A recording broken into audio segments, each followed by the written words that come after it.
All right, doing an update video on chasing telemarketers and scammers. We had a real great year for 2021. For those of you who don't know, I have been trying to end this nonstop harassment. You know, the text messages, the calls, all of it for probably, golly, 3 or 4 years. And just doing basic things like finding out the company and submitting Better Business Bureau complaints or letting them know, escalating the situations, and never gotten anywhere. And then May 2021, I filed my first small claims case in Texas.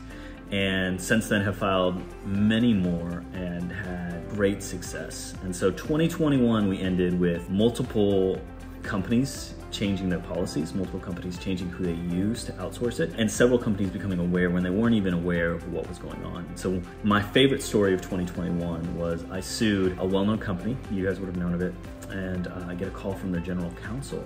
And he calls me up and he says, hey, before I say anything else, I just want to say thank you.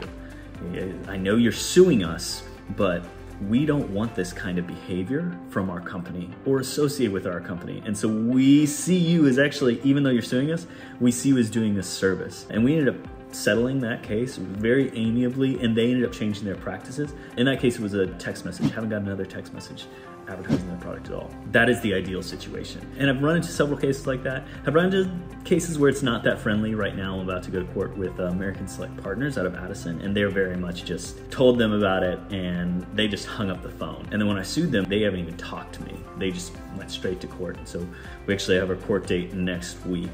But 2021, tons of companies, over a dozen different companies, I think, have changed policies or changed who they're using for telemarketing to end this kind of nonsense, and finished up with over $60,000 in settlements. And in fact, I should be clear, $60,000 cash in the banks, companies paid out to settle these claims. Gone to court twice, both in default judgments.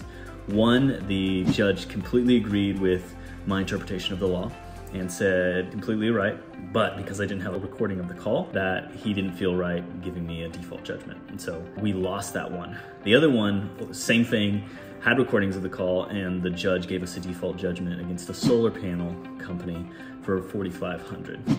We actually have our first case against a company with them in trial defending themselves coming up next week in February. That's against American Select Partners out of Addison.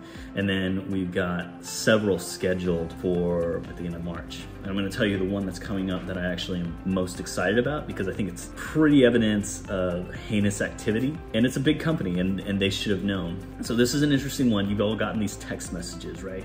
Text messages like this that say, hey, you know, you won something, or any of these different kind of things. So this one I got back in October, September-ish. And it's threatening text message. I've gotten several, I've gotten over 40 since then, since suing these guys. It's complete fraud. They say something like, your phone's full of spam, you need to clean your phone, blah, blah, blah. And so when you follow the link, they then impersonate another company. The most common is AT&T. So they impersonate AT&T, like AT&T send you a message saying, this is gonna happen or your phone's gonna get shut off. And then you go and it's to McAfee's website, selling McAfee's product. So I sued McAfee over this in October, and they were a little responsive, but we've interacted only a little bit. Submit some discovery requests. Have found out the affiliate associated with this, the affiliate ID, is the same that in September, a Twitter user, and I've got to reach out to this Twitter user and thank him for this. He reported this affiliate as doing fraudulent marketing. So they already knew, they were totally aware. And in fact, they responded to the guy's tweet saying that their legal department was going to look into it. Most of these texts have come from the exact same affiliate ID, which means that McAfee should have been aware or was aware and kept letting that affiliate market on their behalf, kept letting them use their name and likeness, even though they knew it was fraud. So I'm excited to present this before a judge and say, look, this is pretty obvious. They knew, they should have known, and they let this continue. The other thing though, even if I didn't have this, I've had 2 other companies very similar to McAfee. I sued them and I let them know, hey, one of your affiliates is not only violating the TCPA, but doing so with fraud and impersonating another company. Both those companies ended it right away.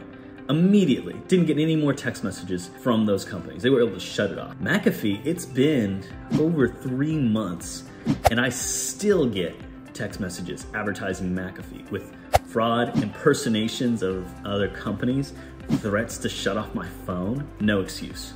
So stay tuned. Here in March, we're gonna actually go to trial and see how this plays out with the judge. And again, next week we've got this court date again, this court appearance with American Select Partners. So we'll see how that plays out. That's in Collin County. Judge has been hard to read on this. Most of the others are actually in Travis County, and I feel like the judge has been very willing and open-minded. I haven't actually gotten to get in front of the judge yet, but he's signed a lot of discoveries, very reasonable discoveries that are allowed by small claims court. Stay tuned. I'll let you guys know how this goes, and maybe we'll get to start actually pushing back against these scammers.